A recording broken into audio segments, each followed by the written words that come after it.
Hello everyone, and welcome to our first lecture in our lecture series that will take us through to February 28th. So today is our primer. We're going to be going through critical race theory, its origins, its genealogy, and different things of that sort. So let's go ahead and dive in. And by the way, as we move throughout this lecture series, I will be recommending text, right? So that way, if you want to know more about an issue, whether it be jurisprudence, meaning law, right? Whether it be historical, sociological, political, whatever have you, I'll be recommending other texts from time to time for you to check out in your free time and to read so that you have more information on the issue. So let's go ahead and get into it. So what are we going to be going over today? Just so that we have our foundation set for our next 4 weeks together. So we're going to be going over terminology, the founding philosopher, academic in the academic and social genealogy of critical race theory, key arguments in the field, why critical race theory matters to the nation state, as well as key theorists in the field. So let's go ahead and get started. We're going to break down each word in terms of how we should be thinking about it and what it means so that we are clear. So let's first start with getting to what we mean by critical, and I'm leaning on Patricia Hill Collins to inform some of these definitions here. So the first thing in what we mean by critical within critical race theory is something that is essential or important to a thing, to a being, right? To a thought, to a law. We want to look at that thing that is seen as essential or important, that this does not exist without this. Right? We're going to look at that. We're going to engage whatever that essential or important thing is. The next thing that we mean by when we say critical is critical as a critique or criticizing ideas and or social problems. So whether it be houselessness, right? Whether it be income inequality, whether it be pay inequality, whether it has to deal with social issues for those who are undocumented, etc. Critical within the context of critical race theory can also be seen as, or can also be understood as critiquing or criticizing ideas and or social problems, right? So we would look at that.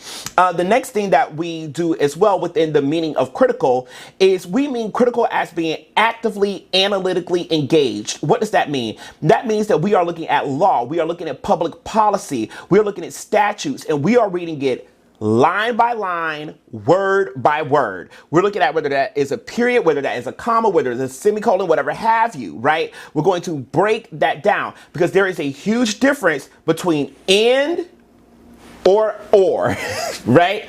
So if a law says this and this means this versus this or this means this. One is contingent upon both elements. Another is contingent upon one of the two.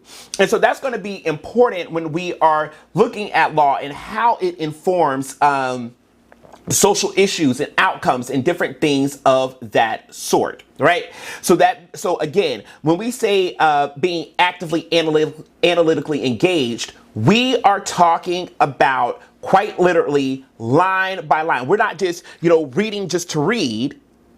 We're reading each word because words have meaning and they impact society, which is what I would like for you to do throughout our journey together, right? That you be actively, analytically engaged in the text that you are reading and that you allow the text to challenge you as well as you challenging the text. So as you are reading, you should be having a conversation with yourself and with the text. So that way you are expanding your boundaries, right? Your intellectual and ideological moorings, so that you can see, okay, how might this apply to me, or how might I want to adapt this moving forward in the future, right? Lastly, we also look at critical within critical race theory as challenging the assumptions and exclusions of the prevailing conceptual, theoretical, or analytical framework of a discourse or discipline.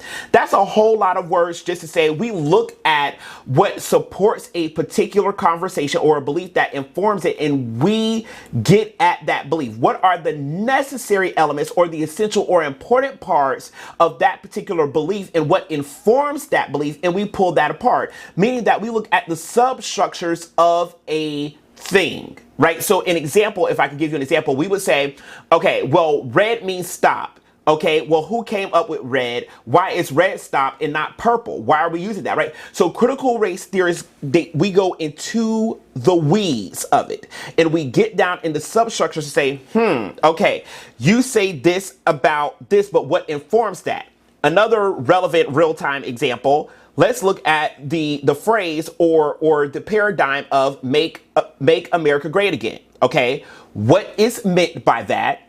What ideologies are informing that, and what are the substructures that inform those ideologies? That is what critical race theorists are going to do. They're going to challenge the assumptions of a belief systems, and they're also going to challenge the exclusions within that belief system. So in this particular example, if one is saying make America great again, not only are we going to challenge the assumptions that is automatically embedded within make America great again, but we're also going to challenge what is excluded and why it's excluded. And that is what we mean by critical within critical race theory. Okay? Next up, we are going to look at what do we mean by race within critical race theory. And race here takes on a different meaning for us as critical race theorists because we are looking at race as a socio-political classification system that is socially constructed to distinguish groups of people and to determine the distribution of power and life-sustaining resources, right? So in this case, we are saying that race is not just some neutral thing, but that race has capacity and authority to do certain things in society, such as the distribution of resources in a community. In other words, we look at how race may inform why one grocery store looks like this on one side of town and why a grocery store looks like this on another side of town, why a school receives so much funding on this side of town and why other schools don't, why homes are valued and appraised more on this side of town versus why they're not on the other side of town, and that we explore that and how race may inform those particular things. So just like money, just like gender, and there's a difference between gender and sex, but that's not this class, right?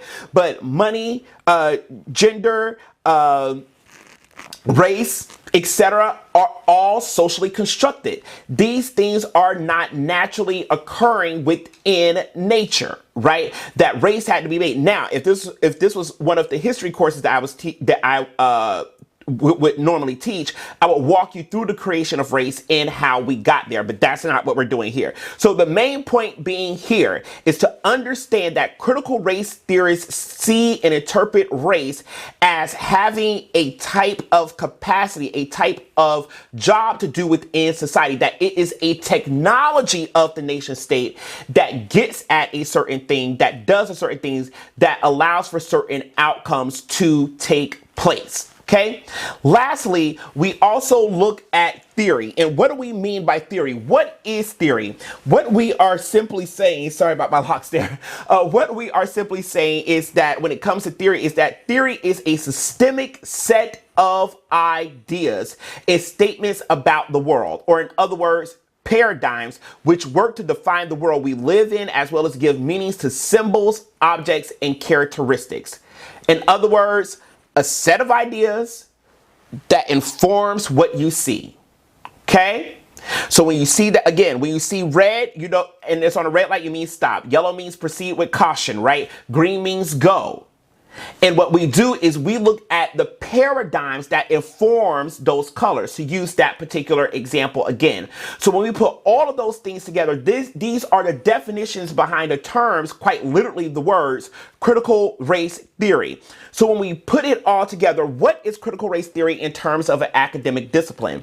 It is an interdisciplinary, transdisciplinary, and multidisciplinary study of race, land, and society, and interrogates the presumed neutrality of law and life in the United States and the world more broadly. So not only are we looking at race, we're going to be looking at land as well. This is particularly important for Native and Indigenous folks. And then we look at society as a whole. But race is really the central axis upon which the other two rely upon, right? But the key thing in this line, in this particular definition to understand of critical race theory, is that we look at the presumed neutrality of law. because law is not neutral. Right? That's one of the things that's one of the main tenets of dealing with critical race theory. We all have to understand that law is a social construction, and as such, it is not neutral. It has an effect, it does a thing, it has a purpose, right? And just to give you a little bit of insight, when we say interdisciplinary, that means that critical race theory is an academic field. We pull on research methods from various fields, whether that be history, sociology, political science, anthropology, etc. We take all of those methods and we throw them into the pot, and we work out a research method that's interdisciplinary, that we're borrowing also from what these different areas find within their studies to help us inform our understanding of law. Transdisciplinary in that we transcend all of these disciplines, right? That it cuts through all of these disciplines and allows us to also understand the contributing disciplines in turn. So not only are other disciplines contributing to critical race theory is also contributing to other disciplines. And then it is also multidisciplinary as well, right? And now this is the key way in which you know that CRT is not taught at the K through 12 level. And the reason why it is not taught at the K through 12 level is, first of all, it requires a knowledge of law, whether that be property law, which we'll get into next week, whether that be torts, whether that be constitutional law, whether it be crim law, all of these different areas of law. A nuanced understanding is needed, along with the understanding of history, political science, sociology, anthropology. All of these areas fill in. This is why this is taken at the collegiate level, and it's typically taken at the grad school level or at the latter end of undergraduate study, because you have to have all of these different disciplines to help your understanding of CRT, but then you also need to take some classes over in the law school, right? If a law professor isn't offering it via another department, to have an understanding of law and how it relies on these disciplines and how they push and pull between one another. Okay, so there is that. Now, let's move on. Who is the founding philosopher of CRT? Here we look at Derek Bell, right? And I'm going to do a quick plug for his book here, right, which is Faces at the Bottom of the Well. We did not do any readings out of here because, you know, we would have to unpack a lot. And what I'm trying to do is just give you all foundations. But Faces at the Bottom of the Well by Derek Bell. Get this text. He relays his points through fictive stories. And some of you who enjoy novels, or just if you enjoy Octavia Butler type stuff, you will enjoy what he is doing in this text here. So Faces at the Bottom of the Well by Derek Bell. But who is Derek Bell? He's a Harvard law professor, right? So notice he is in a law school and he is teaching, but he is also a civil rights activist. Why? Because not only did he work for the U.S. Department of Justice, but he also worked for the NAACP Legal Defense Fund. What this means is, sorry about that, you all.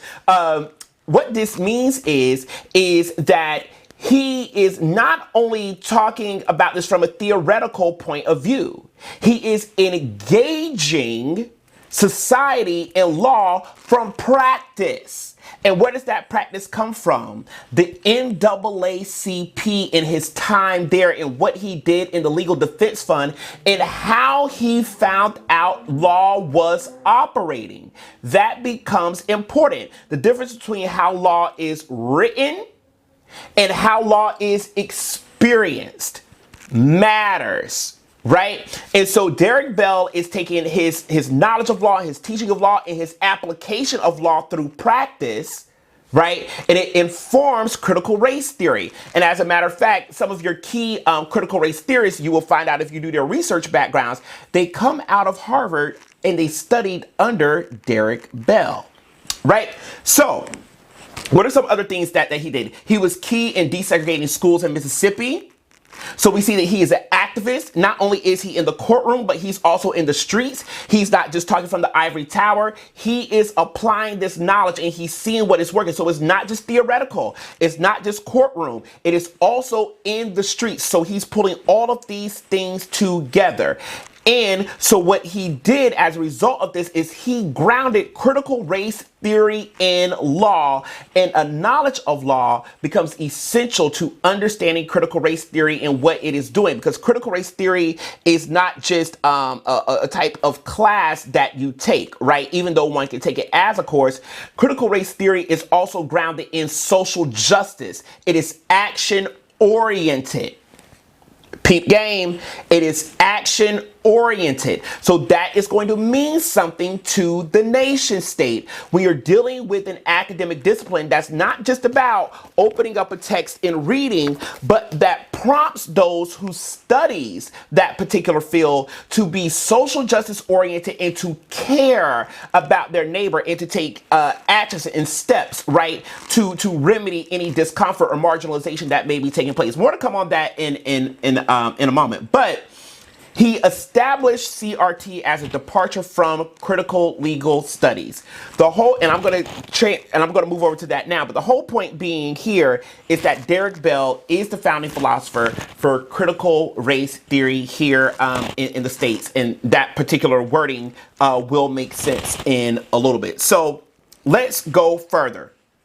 Let's talk about these both the academic as well as the more social lineage of critical race theory, right? So now when we're talking about academic or within the academy, right? Remember, Derek Bell is establishing critical race theory as a departure from critical legal studies, okay? Now I'm not gonna go too far into this, but critical legal studies is informed by a number of early philosophers, whether it be Jeremy Bentham, John Locke, all of those wonderful people, right? Those minds come into critical legal studies. And critical legal studies is looking at feminism, is looking at postmodernism, is looking at all of these different areas, and it's saying law as it is written is also at the same time doing a type of harmful thing in these particular areas. Here's a tenet of CRT that you need to be aware of. What CRT is going to say is that as law is written, and this comes up out of critical legal studies, while it allows for a thing, it also disallows another. And as it disallows one thing, it also allows another. That is why you have various cases that come up before a court, because they are testing the law to see what the law will permit versus what it will not permit. So when you have a finding in one case, that finding will let you know, hey, these are the bounds. But if it's not explicitly mentioned, that means that that one thing is permitted, right? So out of critical legal studies, we get critical race theory. It moves to the next place, right? And these are all things that branch out from critical legal studies, right? You have feminism, race and law, postmodernism, economic law theory, etc., right? Because critical legal studies is doing its own thing, but these are four areas that really break out. Race and law is where critical race theory is centered, if you're looking at the diagram here, okay? And it will let you know right under the feminism, race, law, you see the diagram here, what each area goes through. But I won't go through each one of those for the sake of time. I'm just trying to give you the foundation for now, so that way you understand where critical race theory originates from and what its academic genealogy is. Now, that's within the ivory tower. Let's talk about these streets. Here you see where CRT fits in within social justice movements, particularly coming up out of the 60s and the 70s. These are things that Derek Bell would have seen, that he would have experienced, right? The sit-ins at the lunch counters, the Edmund Pettus Bridge, segregation in housing. These are all of the things that Derek Bell would have experienced. And out of that experience, Derek Bell begins to theorize critical race theory. It's not just necessarily to say that, okay, well, there's critical legal studies, you know, he saw some things there and then boom, critical race theory. Part of that is true, but what primarily informs Derek Bell is the experience of Black folk in the United States. So CRT, and how befitting that we're in Black History Month, but CRT is a part of the social justice intellectual history from Black folk in the United States. Just like there is a Black Power movement, there is a civil rights movement, there's Black Lives Matter, right? There is CRT. And CRT, again, is a type of academic work that has a social justice component to it. That's why when you meet folks like Kimberly Crenshaw, she is a part of that hashtag Say Her Name. When she's doing African American policy forums, she is out there talking about these issues, because it's not just classroom, it's not just theoretical, it's about how do you become action oriented. In other words, CRT is a call to action to bring about a more just society and to think about ways in which we can do that, right? And so some things ought to be turning over in your head right now as to why certain folks or certain nation states might have opposition to critical race theory. As a matter of fact, let's begin to lean into some of the key arguments of the field. So, what are some of the key arguments of critical race theory? Here we go. Key arguments in critical race theory is, number one, that race and racism are permanent and fixed necessary realities in the United States.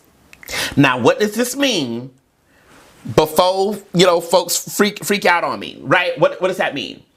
It means that to the extent that borders are constructed, to the extent that Native peoples are living on unceded ground, to the extent that Black folk have been enslaved and built buildings and there's no conversation around reparations, all of those things, that race and racism are necessary in order to keep the nation state together. Sit with that. That's something to sit with.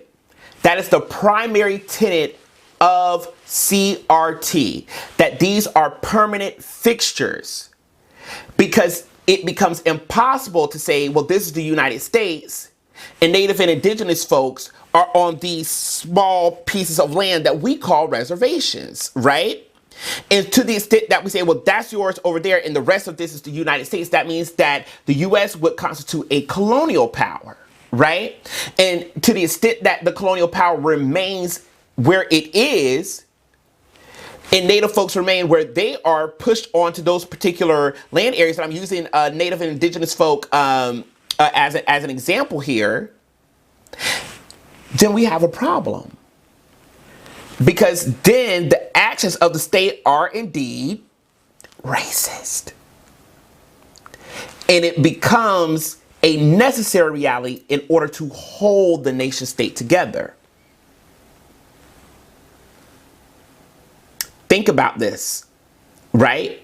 So long as one school must have all of these resources and another school doesn't have it, that becomes a necessary reality, right? These are things that we have to think about and we have to think through. And critical race theory takes a very strong look at these things. And that's going to become more important when we get into Cheryl Harris next week. But also, the arrangement of, we also, as critical race theorists, say that the arrangement of society is not happenstance. How we live among one another, relate to one another, understand one another, right? That the arrangement of society is not happenstance, but rather inequalities that are in society are conscious selections concerning the concerning the structuring of social relations. Had a little bit of a tongue twister there, right? That, in other words, to the extent that we understand Beverly Hills to be over here, Compton to be over here, and resources to be placed there, that is intentional. That what district receives what from what council person, those decisions are intentional. They're not just happenstance. That when schools in certain areas are underfunded, that's not happenstance. That was a decision. When certain city budgets all go to a certain department within the city, that's not a happenstance. That's a decision. And it lets you know the priority of the municipality or the priority of the nation state. And so critical race theorists are going to take a look at that and talk about how society is a social construction. None of this is happenstance, right? That society is operating as intended. Right? The next thing that critical race theorist looks at is that race acts through various means as a way to exclude. These are key arguments in the field. Again, that race is not something that is neutral, but that it actually has a job to do within a socio-political setting and does a certain thing within society. In other words, race is a technology that does a certain thing that receives upgrades every few months, every few years, right? And folks can be integrated into one race, right? Whether it be from ethnicity, and there's a difference between race and ethnicity, but we're not going to get into introduction to sociology right now. And then can be removed. And then there's proximity to whiteness and all of these different things. But we are very clear about the fact that race acts through various means as a way to exclude, even down to who belongs to the group and who does not, and why that becomes important toward resources. And a key thing to have an understanding here of is, of course, capitalism. Because capitalism demands an underperforming other. Everybody cannot win in capitalism. That's just how that works.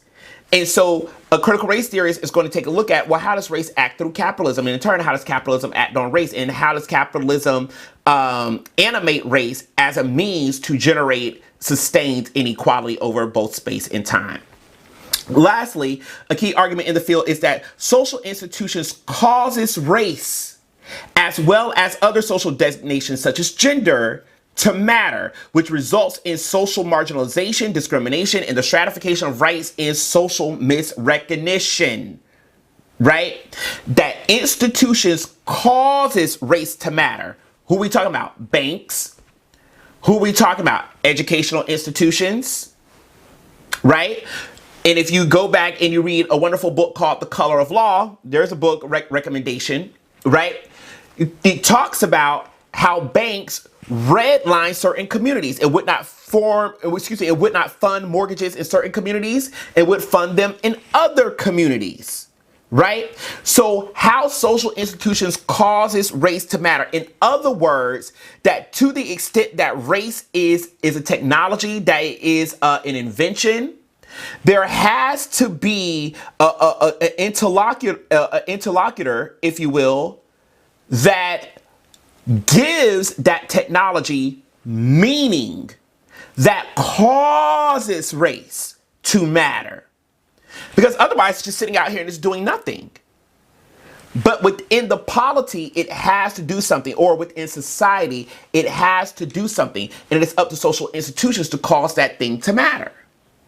Right? So now how does that relate to you? That means that when you are the HR manager, when you are the manager of the bank, when you are the manager of the store, or just a everyday employee, or even an educator, how you engage and treat folks matters.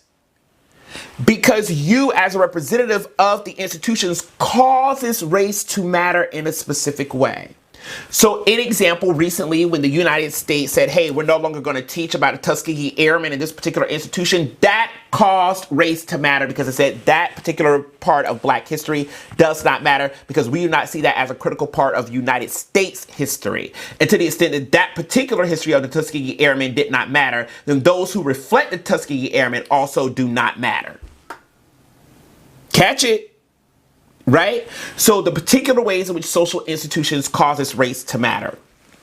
Okay, and we're pushing toward the end here. So why CRT matters to the nation state. And again, please remember, this is just a primer. This is just to get us set so that when we dive into the racial contract by Charles Mills on Wednesday, you understand where this is coming from. So why CRT matters to the nation state. First of all, de jure and de facto. That means de jure is law as it is written. De facto is law as it is experienced or lived, right? So de jure says that a cop should not do A, B, C, X, Y, Z, but de facto says, hey, this is actually what's happening in Black and brown communities, right?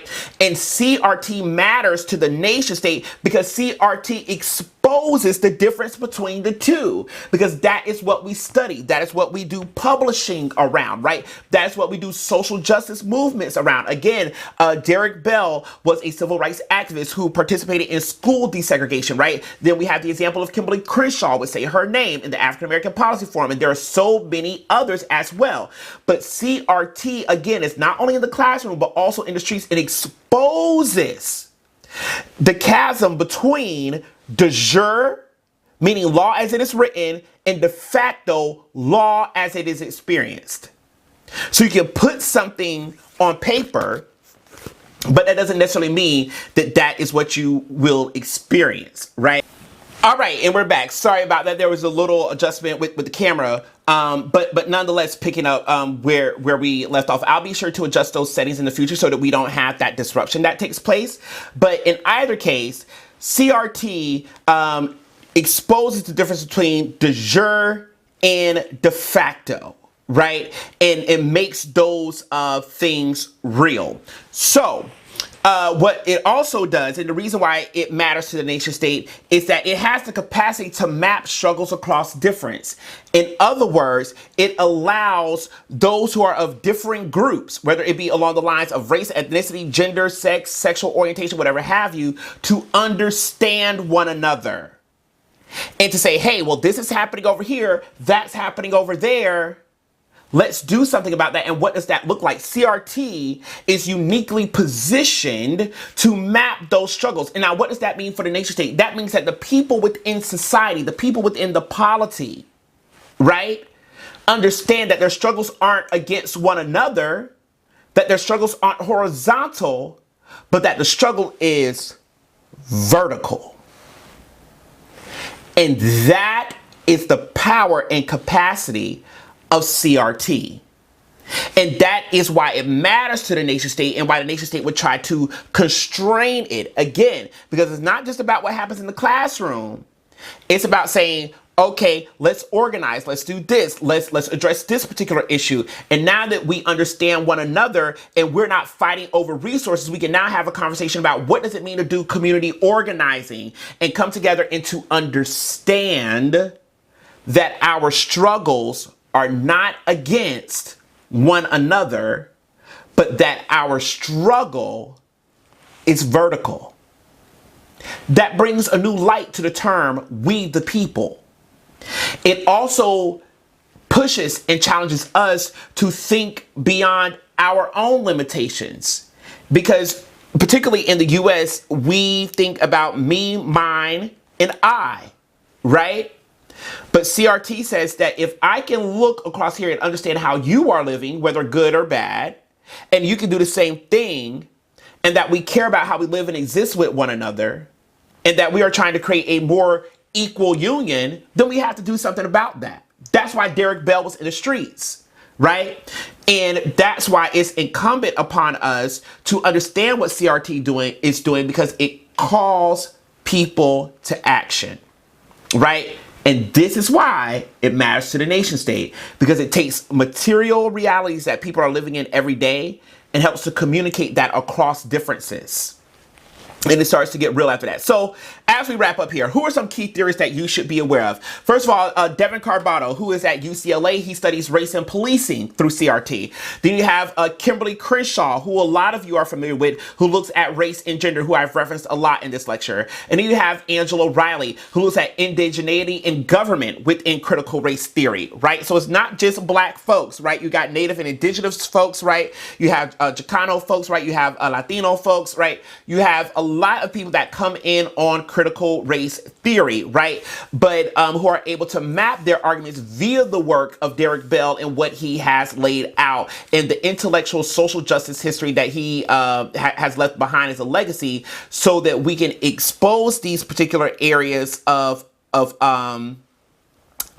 inequalities so that we can do something about them. And then there's Cheryl Harris, whose work we're going to dive into next week, who looks at race and society. So along those lines, what are some books that you may want to pick up to get a further understanding, right? Critical race theory. Everybody's probably seen this text, right? My particular copy is signed by Kimberly Crenshaw. Shout out to her.